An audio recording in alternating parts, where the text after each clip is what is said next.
Dark Souls 3 is an amazing game, but it also comes with its fair share of flaws. And don't get me wrong, I know it's an old game, but there's a lot of weird stuff that happens, like right here when my character decided to start throwing it down and twerking, or the fact that even though it's a single player story mode game, if your Wi-Fi disconnects, you'll be kicked out of the boss fight and have to restart the whole game from the main menu, or the stiff enemy corpses that just chill in midair after you kill them. How about a spinning object in the middle of the sky? I still have no idea what that is. I assume it's some sort of a moon, but it looks like a Ferris wheel to me. Now I know it may sound like I'm hating on Dark Souls 3 because I'm picking on little glitches, and I get it's an old game, so we gotta cut them some slack.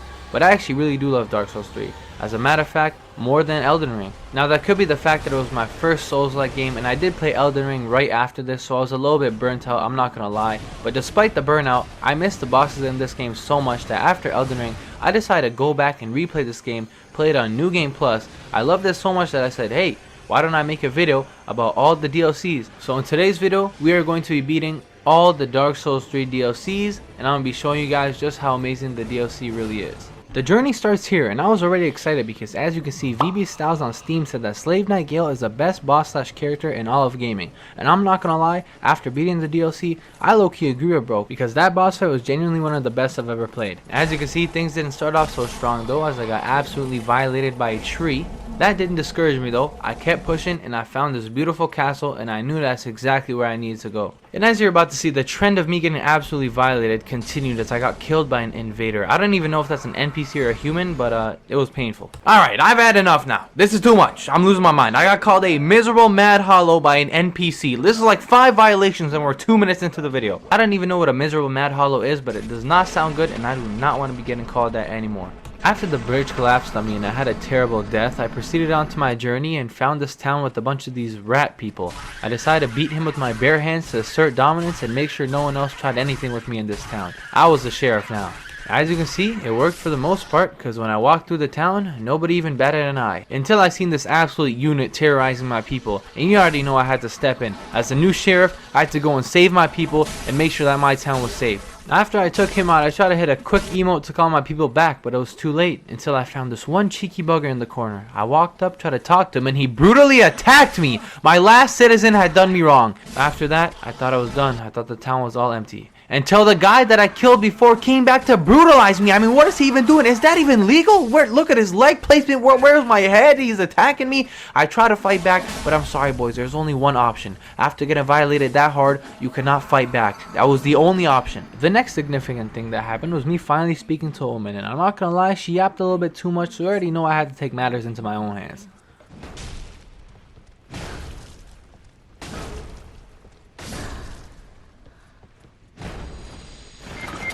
Yeah, I'm not going to comment any further on that. I don't really got any comment, but something crazy happened. She actually respawned and came back and told me that I cannot die. After that, I got a little freaked out. She's probably doing some black magic something, you know, one of those astrology girls, probably using like those rocks and stuff. I'm not dealing with all that. So I kept going on my way, and I found myself face to face with this absolute monstrosity. I talked to him and he said that there was no girls around at the party, so I told him, bro, stop scaring the hoes. Just look up. Why are you looking into the bowl? And oh my god, it makes sense now. I mean, bro is, I don't even know what is, he's cruised. I don't know. Oh my god, for free? It worked. The hose is here. He called up the hose. The hose is here. She pulled up. I thought everything was good. I was like, okay, you know, bro looked up. Maybe she into ugly guys. You know what I mean? You never know. It's about personality. And no, this was not the hose. This was the Antichrist, bro. She tried to kill me. I'm not gonna lie, she was a demon. 3 different phases of absolute monstrosity, struggle, and losing my mind. You guys don't understand. This boss fight was never ending. 3 phases, not 1, not 2, but 3. And in the second phase, guess what happened? The ugly ass dude got involved. So I thought he was really my friend because I tried to help him get the host to the party, but he just set me up. They set me up. They lined me, bro. So at this point, I was just thinking, I'm just going to beat this woman. It's going to be all easy. And holy, that was a crazy sentence. Beat this woman that is a virtual video game character. I just have to clear that up. I'm not getting no one defamating my character. YouTube, I'm speaking about a video game. And but yeah, back to the regular scheduled programming. I thought that I was just going to beat her all easy schmeezy. No, guys. So this first phase, right, is actually relatively easy. She only has one move that's good, like this one where she disappears, picks me up, and absolutely violates me, throws my face into the snow. But other than that, once you catch her, you can kind of spam a little bit if you have a heavy weapon. There you go. First phase is done. I'm like, oh, easy peasy, nice and easy peasy lemon squeezy, right? Nope, nope, nope. She gets revived, resurrected, and comes back even worse. So at this point, I kind of figured, all right, it's a 2-phase boss fight. You know, I'd played Dark Souls 3 and Elden Ring, and I don't recall there ever being a 3-phase boss fight. So I was like, all right, I'm fine. I got flask left. I got health. You know, I knew game plus. I'm upgraded. Everything's gonna be fine and dandy. I'm gonna beat this boss real easy. 2 phases. Nope. The ugly ass dude starts getting involved, starts striking fire onto the floor, revives his teammate, and then she pulls up with ice and fire powers. So if you thought it couldn't get worse, she has 2 powers now, and she has this creepy dude to help her out, this giant. So now I'm fighting a giant and a fire and ice lady. I mean, what is her weakness at this point? She don't got no weakness, you know what I mean? But I had a game plan, and I'm gonna show you guys what that plan was. So at first, I didn't really understand what to do, right? I tried attacking her, and then I realized if I attack her, I'm just going to get violated by the big dude, right? So what you guys actually need to do is you need to focus on the big guy first. That's my main piece of advice. Like, if you're fighting in the second phase, do not try to engage with the girl. You walk up to this guy. Once he does this big smash attack, walk up right up to his body, start giving him body shots, you know, in the clinch. Then you can stun him. Once he's stunned, you can do that big attack. I don't really know what it's called, but you get that, you know, that big critical hit, and then he's basically dead, right? You walk over to him when he's down, you keep spamming. Eventually, when he gets up, you're gonna get him. Okay, he's dead. There. Now it's just a 1v1 all over again, nice and easy. So now that simplifies things a lot more. And after you kill this guy, she kind of gets knocked down, so it's actually a benefit. You know, it gives you a second to flask up if you need to. It gives you a second to collect your thoughts, and then she's gonna get right back up, and yeah, it gets even harder, boys. So now she has the black flame power, and she has the fire, and she has the ice. So I mean, she's like a combination, you know what I mean? Madness, badness combination. As you can see, the moveset doesn't get any more forgiving. I mean, I don't even know if I'm allowed to describe what just happened to me. Like, that was brutal. I mean, 2 of those sights, or whatever they're called, sickle sight, I don't even know what they're called, across, like, that was some crazy stuff right there by this black flame freed woman. But you guys get the gist of the boss fight at this point. You kind of just avoid the attacks because the attacks are very damaging. But once you catch her, if you have a heavy weapon like me, you essentially just get a bunch of hits. And if you have a small weapon, I assume it's probably even easier because you can just dodge, get 1 hit, dodge, get 1 hit. But if you guys know me, I hate doing little amounts of damage, man. I like heavy weapons. When I hit, I want to make sure it hurts. You know what I mean? I'm not trying to waste 30 minutes on a boss fight, even though this boss fight probably did take around like 30 minutes anyways, because 3 phases and you have to dodge a million times. You have to be real patient, wait for the right moments. But once the moments come, you're basically all set. I'm not gonna waste any more of you guys' time. As you can see, she tried to do some sort of jumping attack. She thought she was Spider-Man and Batman. She is not him. I just dodged that, hit her with the 1 2 3 4 5 6, made sure she was down and out for the count, and we were on our way. And I actually had made a mistake because this was not the first boss fight of the DLC. I missed one of them. It was actually this boss fight, but this one's kind of trash, so I'm just gonna show you guys exactly how to beat them. It's super easy, kind of trash, I'm not gonna lie. Definitely the worst boss fight of the whole DLC by far, but I mean, I had to include it for the video to make sure I wasn't missing anything. I gotta make sure I give you guys all the content, you feel me?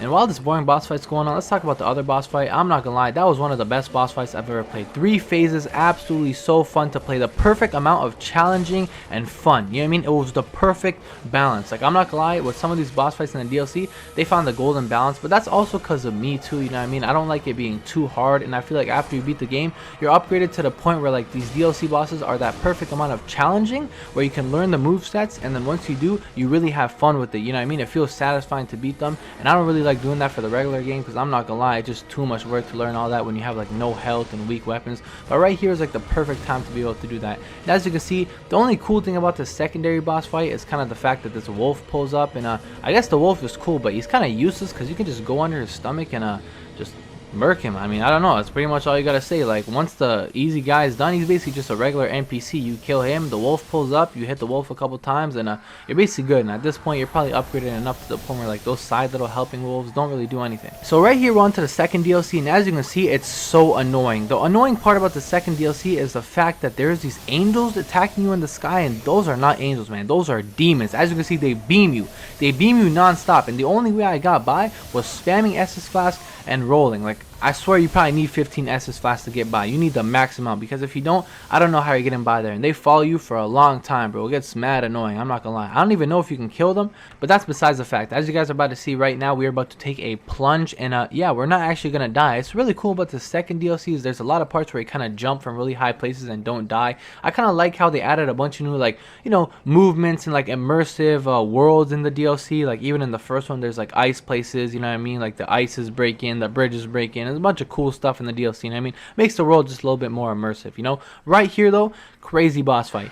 Demon in Pain and Demon from Below. I don't know if they're brothers, I don't know if they're cousins, I don't know what relation they hold. The only thing I know is that they are mad annoying, especially when there's two of them. Right here is the first phase where you have to beat both of them, and then once you beat both of them, they combine into one guy. And then once they combine into one, it gets kind of easier, but the attacks also get a lot more annoying, you feel me? Like, it's so much hard work to just defeat them every single time, two of them, and then oh, they combine into one, then learn the moveset. But I mean, that's kind of the whole point of the game, you know what I mean? But that doesn't really matter because this boss fight was actually also fun. I'm not gonna lie, I really love this DLC. I don't know if other people hate it. Like I say in all my videos, I don't watch other people's opinions. I don't look at other people's videos. I walk into everything blind. I don't even watch trailers or anything, you know what I mean? I'll just see like an ad. I'll be like, okay, this is good enough. I don't want to watch trailer. I don't want no spoilers. I don't want nothing. And I just go, I buy the game, and I play it, and I enjoy it for myself, and I share my personal opinion with you guys. And, you know, we just clown around. That's what we do on this channel. Alright, enough yapping. So let's actually talk about the boss fight. As you guys can see, after a while, like all boss fights, you kind of figure out the whole gist of the boss fight. You got to figure out what you got to do. And basically, the tip and trick in this one is isolate the two brothers. Once they're isolated, I think that's when you hit 4 hits with a heavy weapon. I don't know if you need a heavy weapon, or it's actually 5. Sorry, my apologies. And then you actually stun them, and you can get that big critical hit. And once you're doing that big critical hit, the other brother can't attack you, so you know that's kind of a W. And once you do get that 5 hits in that critical, they're basically at half health. So right here, as you guys are seeing, they're both trying to attack me. They're freaking me out, I'm not gonna lie, but one guy's in the back, so I capitalize on my opportunity. I'm like, alright, he's trying to poison me, but 5 hits is all we need, and one guy's done. So I took the risk. I hit my 5th hit, stunned him. I quickly went, I finished him right here, finished him off. Pause, no weird stuff, you feel me? But he was done. And then the second guy, same little thing, you know what I mean? Same rinse and repeat. I finished him off, pause again, and then now you're gonna see they're going to combine into 2. And then that's where it gets kind of annoying, because once they combine into 2, you got to do this with less flask or whatever. But it is what it is, you know. Can't really complain too much. Like I've been saying, you know, it's kind of the point of the games to be hard. And as you can see, you can't actually cheese the boss fight. I tried that. If you try to cheese the boss fight, you're just gonna lose a lot of health and take a lot of damage and just waste extra flask. And yeah, this is basically the second phase right here. He kind of does this attack where he flies up into the air, throws a bunch of fireballs, and kind of sweeps through the floor, does like a fire on the ground kind of thing. And I kept rolling into that attack. For some reason, apparently I struggle with learning from my mistakes, which is a common theme in this video. I get criticized for it a lot. I try to get better at the game, though. I am definitely getting a little bit better at these games. But as you can see right here, the same critical attacks works in the second phase. So that's basically how you're going to do most of your damage. This is another one of his attacks that are so annoying. I genuinely don't know if you can even escape them. I don't think I've ever been able to escape them. There's kind of just a million fireballs coming at you, and you have to just run for your life and roll and pray to God that you don't get killed. And as you can see, once again, I rolled right into the attack like a goofy, and then I got turned on and smacked across my face. So yeah, the violation theme continues. I mean, this video should just be called I Got Violated by the Dark Souls 3 DLC, but I can't really say that in my title, you know what I mean? Can't really violate myself again. It's been saying too many damn times. I mean, the violation counter is probably at 100 right here. But I'm not gonna lie, got a little lucky at the end of this boss fight because he ran himself into a wall, and then I got to get my extra hits in. Tried to stun him, but didn't really work. He smashed into the ground, almost killed me, did a little Khabib smash. I got a little smash right there, almost died, got clutched up though, you know, got saved by my SS flask. He comes back down again, roll into him. I said, okay, you're about to die, forget about the fireball. Spammed a couple times, didn't even have to hit the critical hit because he was basically 1 HP. Finished him off, and that was all she wrote, you feel me? Now we're on to the final boss fight of the DLC, and just like VB Styles said, the best boss fight in all of gaming. I'm not gonna lie, this boss fight was amazing, and I actually had a good gameplay for it too. You know, it was a nice little satisfying gameplay. I did good. I actually learned the movesets. So to anyone that see my last videos and how bad I was, please watch this final boss fight. You're gonna see my progression, and I promise y'all gonna actually be proud of me, bro, because y'all boys, you seen how bad I was. I learned how to dodge. I was dodging at the perfect time. I was getting the right hits, and ooh, this boss fight was satisfying. I was moving like prime Cody Garbrandt. You know that fight against what's his name, Dominic Cruz? If y'all seen that, you're actually a UFC OG. You're a real one. That's one of the best fights ever. But if you haven't, go watch Cody Garbrandt highlights against Dominic Cruz. Oh my goodness, that's literal flow state. That is the best description of flow state I've ever seen in my life. I know that's super off topic, but if any of you boys know about UFC, you know that is a amazing and literal Hall of Fame performance. Alright, let's get back on track. I swear I got ADHD or something. I can't focus on one topic for nothing. I start talking about the most random stuff. But right here, as you guys can see, there's like these disappearing spawning archers that keep coming back every time they disappear, and I thought I could fight them. Bad idea. I got violated. the theme continues, bro. I got violated again. Next time I'm like, oh, let me just run through them. Nope, that didn't work either. So, you know, I found my way around it. You know, let's not really waste our time here. This is just a lot of running around to get to where we were, you know what I mean? And this is where the whole DLC kind of comes together. You talk to this woman, you touch the egg, and the whole world just, something happens, you know what I mean? Something happens, the whole world changes, and like it's like Slave Knight Gale, the final boss. We go into his world. I don't really know how it works. I'm really sorry for not knowing how it works, but you know, like I said, I don't really do external research. I just play the game, and I don't really understand what was happening, but it looks cool, so I thought I'd show you boys. You know what I mean? You walk in, you see this lady, you touch the egg, the whole world gets flashbanged. I'm like, oh my god, I was playing this late at night too, you know what I mean? Like, I almost went blind looking at this, so I'm sorry if any of you guys are watching this at nighttime. Hopefully your brightness was down. The lady comes back, the egg is broken, she's old and dead, and then you pan out, you have probably the coolest little cutscene in all of Dark Souls 3, and then you see, whoop, the whole world is Slave Knight Gale's world, and you're in a whole different place. And essentially, I think that it's basically because what happens at the end of the game, this guy wants the world to be how he wants it to look. He wants to paint his own world, which is basically this like dusty nonsense. And then once you beat him, you'll see like when you talk to the final girl, the whole cutscene, that you get to paint the world how you want to see it. You know what I mean? And that's basically how the whole thing ends. But doesn't really matter. I mean, the story in this game is kind of like nonsense. I'm not gonna lie, it's just blabber. But the actual whole point of the game is just the bosses. So you know, we'll just credit them for the bosses and not the storyline. I'm not gonna lie, this boss was fire. Slave Knight Gale, Hall of Fame level boss. I'm not even gonna lie to you boys, Hall of Fame level boss. I don't even like these games like that. I'm not gonna lie. I just play it because I'm a competitive guy. You know, I just want to be able to say, oh my god, I almost died. Nah, I'm leaving that in the video, bro. I'm staying authentic. I almost died. I know you guys heard that last clip. I literally choked on my spit. Something happened. I malfunctioned. I could not speak. My vocal cords were stuck. I could not breathe. I quite literally almost died. I had a Bevo effect. If you guys know who Bevo is, bro. I quite literally had a Bevo moment, bro. I could not breathe. I could not speak. That was terrifying. We're leaving that in the video. I almost died for you guys. Regardless though, I'm still here, still standing, baby, and we're still trying to beat this boss. So as you can see, this is the second phase of the final boss, and essentially the final boss of all of Dark Souls 3, because the final boss is the final DLC. And most of these clips are from the second phase. This right here is from the first phase, but in the second phase, things get a lot more intense. In the first phase, is kind of simple, you know. He has these large attacks where you kind of just roll by, you get a 1-2 hit in. You can stun him, but you can't do that like, you know, the attack where like you do a bunch of damage. I don't really know what that's called, but when you stun them and you get that big attack that I was doing on the demon princes, you can't do that on this guy. No matter what you do, I tried a million times, it's impossible. But the stun does give you that perfect amount of time to get one more hit in or get a little flask and get some health. Right here, as you can see, I kind of figured it out, you know what I mean? Stun, get an extra hit, and then roll away. I did actually end up getting hit there, but most of his attacks in the first phase, relatively really easy, but fun. You know, obviously they affect you in like the first couple times you're playing, because like you're not really used to the timing, and like he has this thing where like he delays his attacks a lot, you know what I mean? Like, see how he's stuck in midair, and like when you're nervous, you can really start panicking and messing up, you know what I mean? But right there you can see halfway health, you kind of get to the second phase, and then here, he has a much bigger variety of movesets. You know, he's throwing those like little rings at you, those like magic rings. He has that little like skull damage thing. The cape actually damages you too. So when he's lunging at you, he's like lunging extra hard because the cape actually attacks you too. So like you got to really make sure you keep your distance. See, like right there is a perfect example. I didn't keep my distance correctly because I was used to the first phase dodging, and I ended up getting slapped in the face by the cape. But right here, it's like the little stun thing again, but it's not actually, because he just activates these skulls that run after you. Kind of similar to what the Demon Prince attack does when he launches all those fireballs, but kind of different in its own way too, you know what I mean? Because it's not as deadly in my opinion. It's pretty easy, you just have to run away. And I don't know if it's just me, but this boss fight looks so visually pleasing for me. Like personally for me, this is the perfect balance between the boss spamming you, but also giving you that timing to be able to dodge and be able to escape his attacks. And like it's just so perfect when you put it all together, you know what I mean? And like this also shows my progression in these games, man. I used to be absolutely garbage. I still am garbage.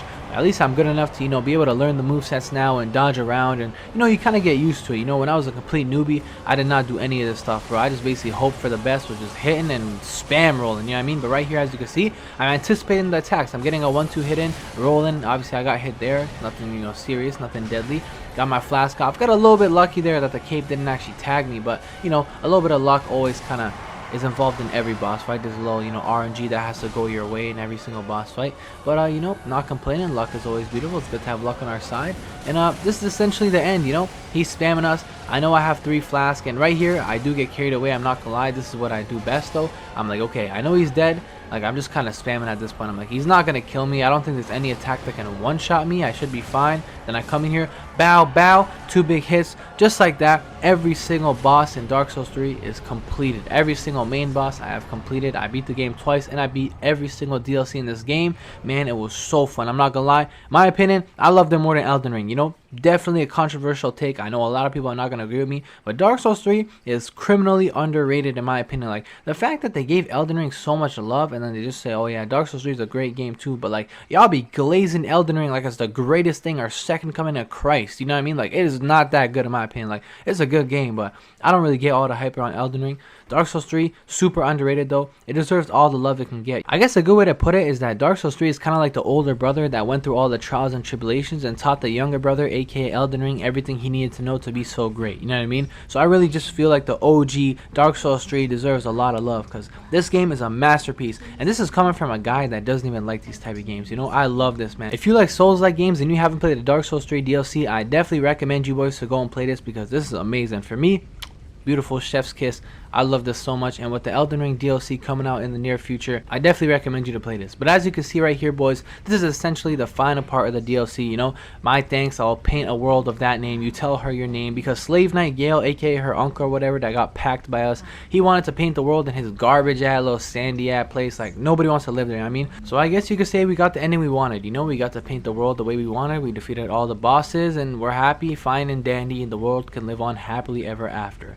But that's enough yapping for me, boys. Thank you so much for watching the video. I love you all. Consider like, commenting, and subscribing if you enjoyed this video. I love you boys so much. Thank you for all the support you give me. I'm sorry I haven't uploaded in a while. New videos coming really soon though. I'm on the grind for real now. Love y'all.